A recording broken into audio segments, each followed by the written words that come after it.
You're listening to the Sales Today podcast, and I'm your host, Fred Copestake. On this podcast, we explore how sales professionals can develop a modern approach to winning business, the application of virtual selling techniques, how to create meaningful business relationships, and much more. Why not take our free collaborative selling scorecard to see how your sales approach suits today's environment? You'll find a link in the show notes. And welcome to this episode of the Sales Today podcast, where I'm going to do something a little bit different. It's a solo episode, and what I'm going to do is a live review of the My Sales Coach State of Sales Coaching in 2026 report. So when I say a live review, what I mean is this is the first time I'm looking at it, and I want to respond to it as genuinely as I possibly can. So yeah, my buddies at My Sales Coach have put together this report, and let's have a look at what it's all about. So table of contents as an exec summary, which I'll probably read out in its entirety. And then we've got some different chapters about what's changed in 2025, coaching frequency and quality. Let's also looked at coaching driving performance, coaching and AI. Look forward to that little chapter. Who reps want to be coached by. Another chapter on AI, and whether people with experience get neglected when it comes to coaching. And then who coaches the coaches? I could probably answer that one now. But yeah, let's have a look. So having a look at the executive summary, this is by Kevin Beales. Kevin is the founder, one of the founders of My Sales Coach. And it's probably worth us having a look at this in its entirety. So Kevin's words, these, not mine, which are that sales coaching remains the most powerful and underused lever in modern sales. And in 2026, that contradiction has never been more obvious. Okay, contradiction, interesting. Quote attainment continues to fall in spite of overwhelming tech and AI to support sellers to spend more time selling to the right prospects and to be more productive. This year's State of Sales Coaching report paints a clear and uncomfortable picture. Leaders believe they're coaching more than ever, yet salespeople aren't feeling it. The conversations, the cadence, the consistency, they're still not where they need to be. For all the talk of coaching cultures, the reality is that far too many teams are still winging it. Ad hoc sessions, quick deal reviews, and surface level feedback, replacing the kind of deliberate, skill, behavior-focused coaching that drives real performance. Okay. Beneath the surface, a deeper divide has opened up. Managers see effort, reps see absence. AI promises transformation, but trust remains firmly human. Experience still equals neglect. The longer you've been selling, the less coaching you get. So the data that follows tells a story of intent without execution and highlights the growing cost of the gap. Okay, because the teams are getting coaching right, aren't just improving skills, they're changing outcomes. So there you go. That's the foreword or the exec summary from Kevin, setting us up for the rest of the podcast, the rest of the reaction. So I'm just having a quick look at who took part in the survey. And there's some participants from some pretty well-known companies: Apple, Cisco, Fujitsu, Deal. Yeah, there's some pretty serious players here. And when we look at the respondent type, it's about 56% sales reps, 44% sales leaders. So we've got a reasonable balance there. When we break down the sales reps, we can see that 41% are account execs, 27% are SDRs, BDRs, the rest are other functions. So the other interesting thing to have a look here is the industry breakdown. 36% is SaaS, 21% professional services, 14% manufacturing industrial, and then the rest is financial service, healthcare, life sciences, and other. So, right, chapter 1, let's get stuck into this. What has changed since 2025? This is about tracking progress, perception, and persistence.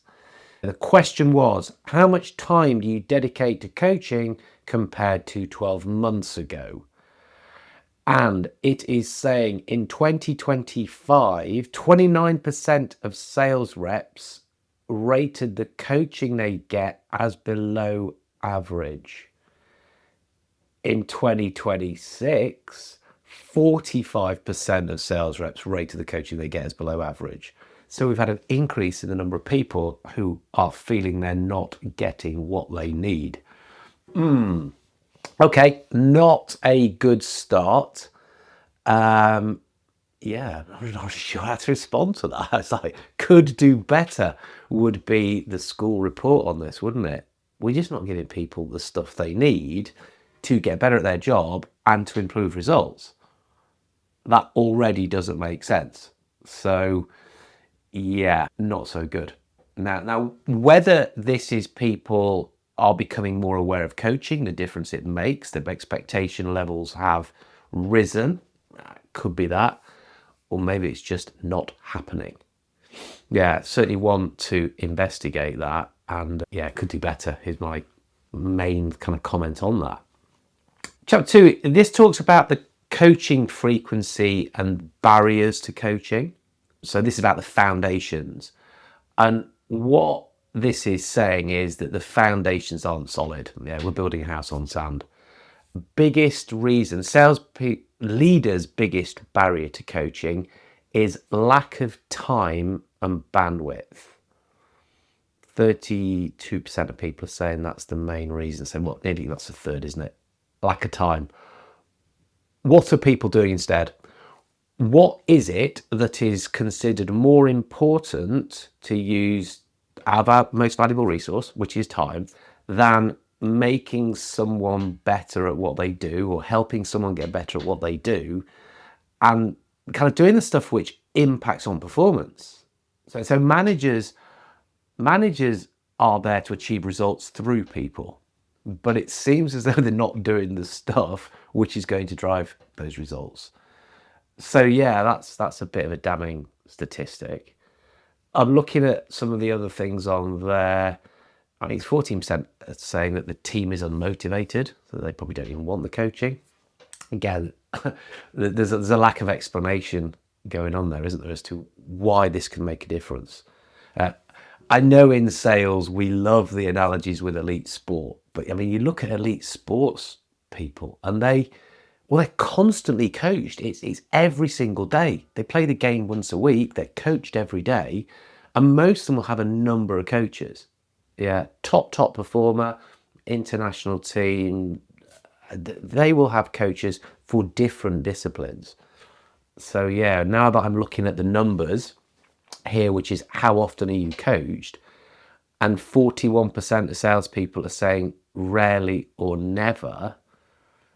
And again, it's not great. It's not great. Yeah. A little glimmer of light that 28% are saying they're coached weekly. So yeah, come on, let's not completely stick the boot in. But for me, it feels like it's a lot of people who aren't getting access to the stuff that really does make a difference. Okay, so next chapter is about coaching drives performance. Coaching drives performance. Regular coaching equals higher performance. So here the results are about people who are getting regular coaching. Are they hitting their quota? Are they getting their results? And what's jumping out at me here is that people who are getting coaching weekly or more, 76% of them are hitting quota. Okay. Whereas people who are being coached quarterly or less, 47% are hitting quota. So I mean, the numbers don't lie there, really. If we are getting involved in these conversations with people to help them get better, they are getting better, on the judgment being that they're making their sales. So yeah, it's 1.6 times more likely to achieve quota than those who aren't. Okay, so interesting one. I mean, I guess this isn't just about the motivation. It's about kind of having that rhythm, that sort of frequent, structured coaching, which helps them course correct faster. You know, I know when I'm coaching people, they start getting better at picking up some of the things that we might have had the conversation around. You know, they'll do that, and we're moving the conversation into different areas. So yeah, that one makes a lot of sense to me. Coaching in the age of AI, coaching in the age of AI. AI is here to stay. It can enhance coaching. I am a fan of AI and coaching. I have a robot coach. I use an app that I speak to in the morning and in the evening, which is about mindset and reflection. But I personally still want to speak to people. And I'm looking at the results up here on the screen in front of me, and it said that the most desired coaching type is human. That is what the respondents are saying. They want to talk to other people. Second most is human and AI, so kind of using that hybrid model. I guess that's where I'd be sitting. So yeah, I want to talk to people, but I've got my AI to help me keep moving on. Workshops and group training. Okay, so we know training is slightly different to coaching. The guys at My Sales Coach do offer that so that people can have these kind of blended paths of some input stuff and then those conversations to pull out what they've taken. Online learning, say self-directed modules comes next, and then AI only. Yeah, early adopter, I guess, but that's not so popular. So yeah, it seems that, human coaching, spending time with people, I wonder whether that could be an element of it. Actually, that another human being cares about you could be something that makes a difference. So yes, there's the content of that coaching discussion. Yep, that will be beneficial. Get your head around something, reflect on what it is that you're trying to do, finding better ways. But I wonder if just having another person who cares about what you're doing is going to have some kind of impact. I suspect it does. That's an opinion. I don't have the stats for that, but yeah, I reckon we could be onto something with that. Yeah, people care for people. Imagine, actually works. So, who do salespeople want to be coached by? So I'm having a little look at this, and it seems that nearly 60% of salespeople want to have an external coach. That's good news for me as an external coach, isn't it? But yeah, there's something interesting in that. 29%, 23% were saying their manager, and a very low amount, 5% for enablement team. Let's just have a little think about why that might be. Now, it could be something to do with perceived expertise, that the external person has got other things they're bringing to the party. I wonder whether it's more to do with the fact that it's not a discussion with the boss, who you also have other discussions with, performance discussions, expenses discussions, discipline, I don't know. But having somebody who is external and you maybe feel able to open up more, to share stuff with them, it's less judgmental. You can genuinely say the stuff that's on your mind without that kind of fear of being judged. So maybe there's a higher level of trust, or a different level of trust going on in that. It could be that what's going on there. But yeah, that's a high number that salespeople want to be coached by external. It seems, so in the next chapter I'm looking here about the rise of AI in sales coaching, that between 35 and 40% of people are already investing in some kind of AI coaching tech. I guess AI coaching tech, what is it, is a whole different podcast, and I'm probably not the right person to speak about that. I know what I use. I have Rocky, which is this thing I have these morning mindset and evening reflection chats with. But I also know of companies that will be using conversation intelligence to listen to calls, to take information from that. And I suspect there are other ways in which the AI can and will be used. It's certainly not something that's going away. I'm interested that 15% of people said they are unlikely to invest. And I'll look forward to the report this time next year and whether that stays the same. Yeah, I mean, anything that's going to help us make a difference makes sense to look at, but let's not lose that thing we've just been speaking about, that this human connection seems to be highly valued and where people are going to make a difference.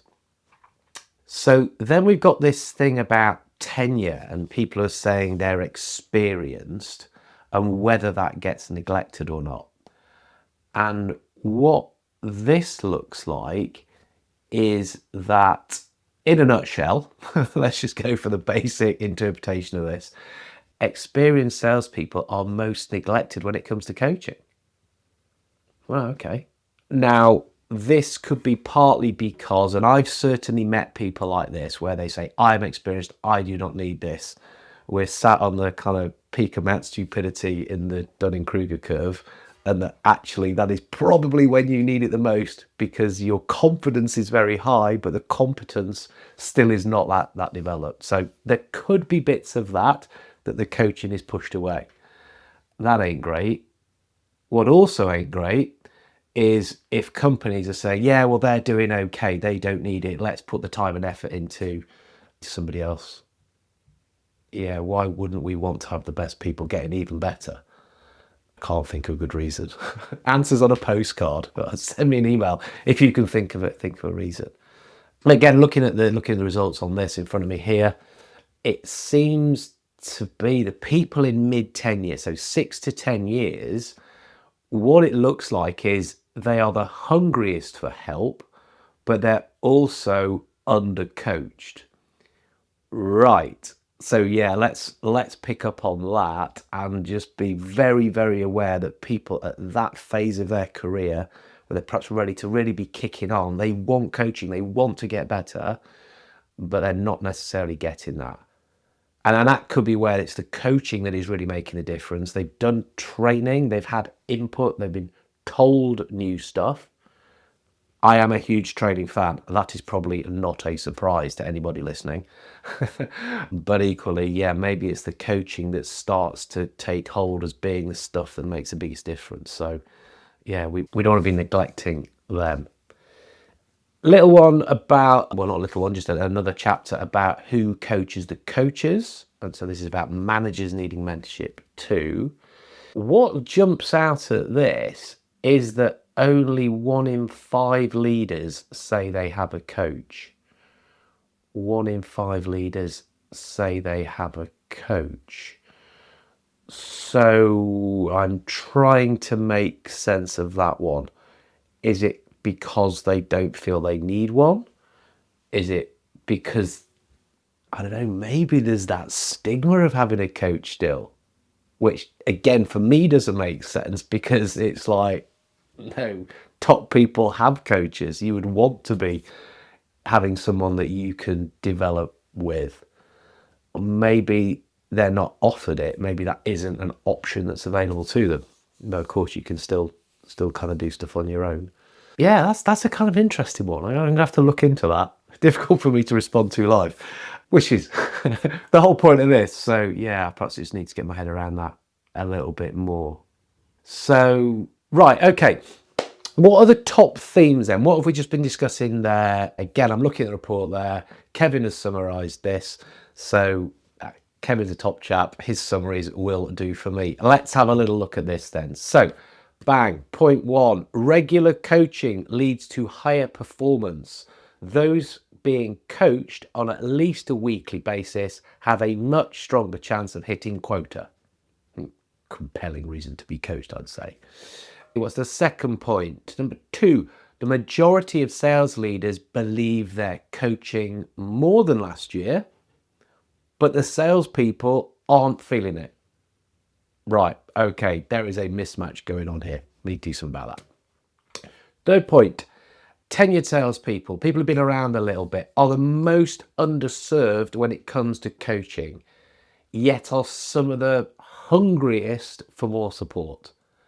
Come on, let's not let these people down. If they're hungry and they want to take this stuff and use it to get better, we have a responsibility, I think. Next one. Lots of managers say they're coaching more and rate the quality of their coaching, yet very few are getting coached themselves. Okay, what do we respond to that? Well, maybe they're rating their coaching, but if they're not experiencing it, how can they actually know what good coaching is? Actually, does that even make people a little bit hypocritical? Well, again, one for us to ponder. And then the fifth little summary Kevin's given us here is, despite the rapid rise of AI coaching technology, the majority of reps are skeptical about its impact and their preference still lies in human coaching. Yay, the humans ain't going away because the other humans want to speak to them. I think that's quite important, and that's quite telling. That actually fills me with hope, actually. And not just because it's my job, but just generally when we're looking at the whole bigger picture of the AI and everything else. So yeah, there's a little summary. Yeah, humans are what really make the difference to other humans. Wouldn't it be interesting to steam forward 10 years and see what the report says? Okay, we can't time travel there. I might ask ChatGPT. No, I'm not going to ask ChatGPT. But yeah, no, this whole humans thing I think is really interesting. So, okay, what are we saying then? What is the action point coming out of this? Because AI does have its place. I think if AI is being used to help us understand the areas in which we might want to be having conversations, because it can analyze a lot of data, it can do a lot of heavy lifting, that would make sense. And then we can move that into the human discussion. So, yeah, if we could say it's AI powered, but then it's human led, but that we are absolutely relentlessly consistent. Relentlessly consistent actually reminds me of Terminator. But yeah, that is what's gonna make us a difference. AI powered, human led, relentlessly consistent. That seems to be the formula for what will make a difference for salespeople through the act of coaching. So there we go. Look, I hope that was, if you listened to this and stuck all the way through, useful, and maybe there's some little bits there which have got you thinking around it. If you want to get the report, that is in the show notes, so you can go and you can grab that and you can read it and you can reflect on it. I would love to hear your responses to this. Yeah, maybe you disagree with what I'm saying. Maybe you don't think I'm strong enough in my opinion. Whatever your thoughts, it'd be very interesting to hear. I've also dropped a link to my sales coach.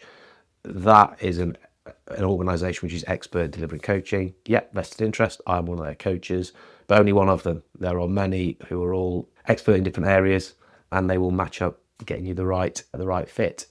So yeah, there you go. Thank you for taking time to listen to this, and please do give me some responses. Thank you for listening to the Sales Today podcast with me, your host, Fred Copestake. I hope you've enjoyed what you heard today. If you did, please get in touch and hit subscribe.